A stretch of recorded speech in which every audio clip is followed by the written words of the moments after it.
All right. After multiple difficulties with cameras and file types, I think we're at last able to video record.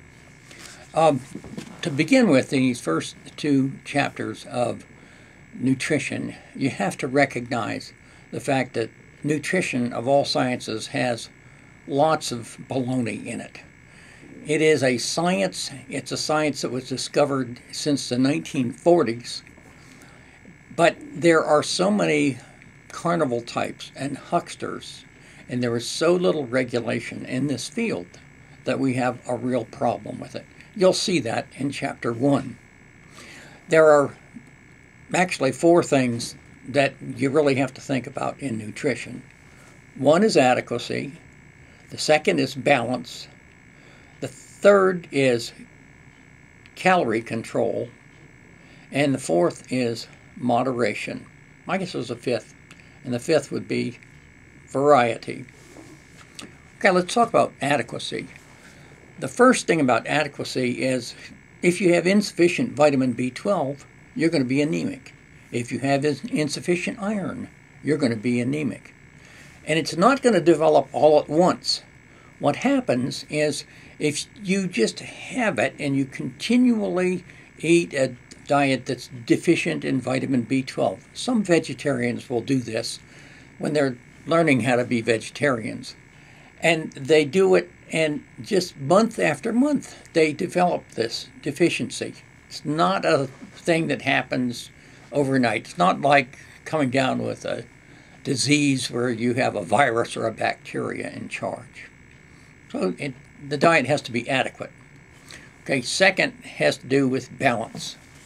Now, when you look at balance, you can think of, well, we could have a breakfast.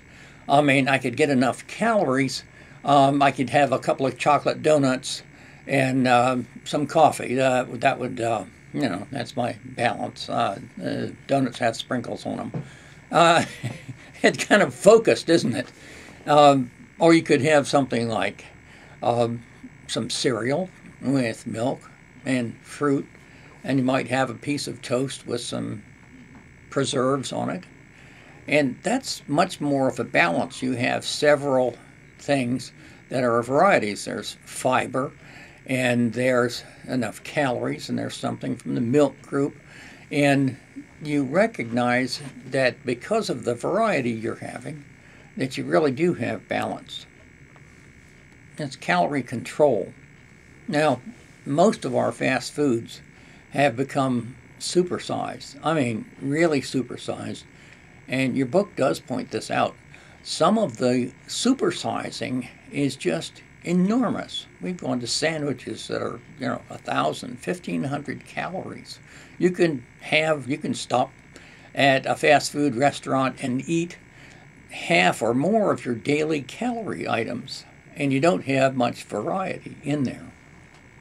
And we tend to, all food manufacturers, when they don't have quality, they tend to put more sugar and more fat and more salt. And if you actually go through the supermarket and you look at quality ice cream, how much salt is in it versus the cheapest ice cream? 3 times as the amount of salt is present. Why do we put salt in ice cream? We put salt in ice cream because it fools the taste buds into thinking that something that has good quality is being used when it's not. Moderation.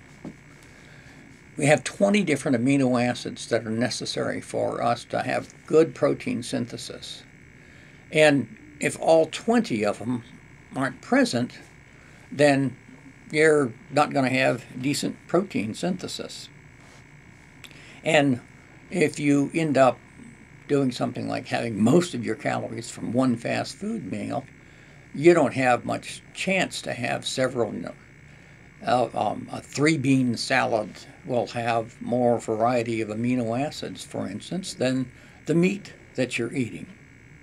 So you need that kind of moderation in calorie intake and variety there. Now, in terms of variety, what can you do?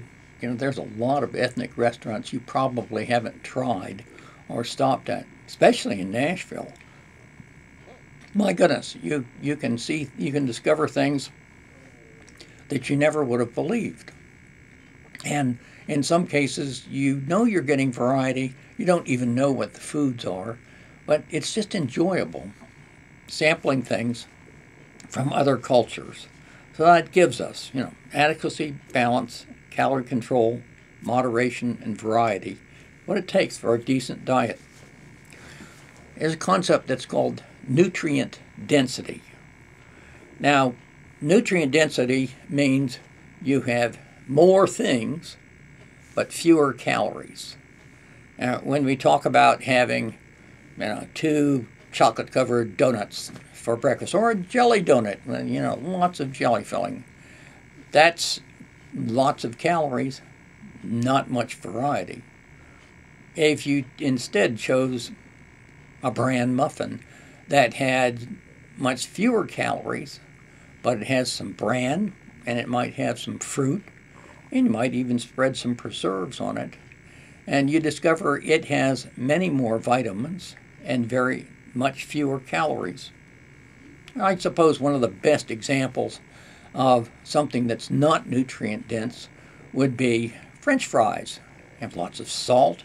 They have fat that more than doubles their caloric value. And you could say, like to say, well, isn't that a vegetable? Well, it's not much of a vegetable. It really isn't. So in French fries versus you have a baked potato that you put some sour cream and chives and salt and pepper on, it's like, okay, that's really good. We've really got the variety here, and we don't have the caloric content. Those are the important issues in there. And as I said before, to illustrate perhaps best the fact that there's shysters in the nutrition field, Victor Herbert has posted a photo of his dog, which has a genuine nutritionist certificate, even though Herbert tried his best not to answer questions correctly. And you really recognize a lot of people that say, you can do this without exercise. Not true. Not true. The human body is made to exercise. Animals in the wild exercise. That's what they do with their calories. Our problem is we're taking in too much of everything and we're not doing exercise. Bon appetit.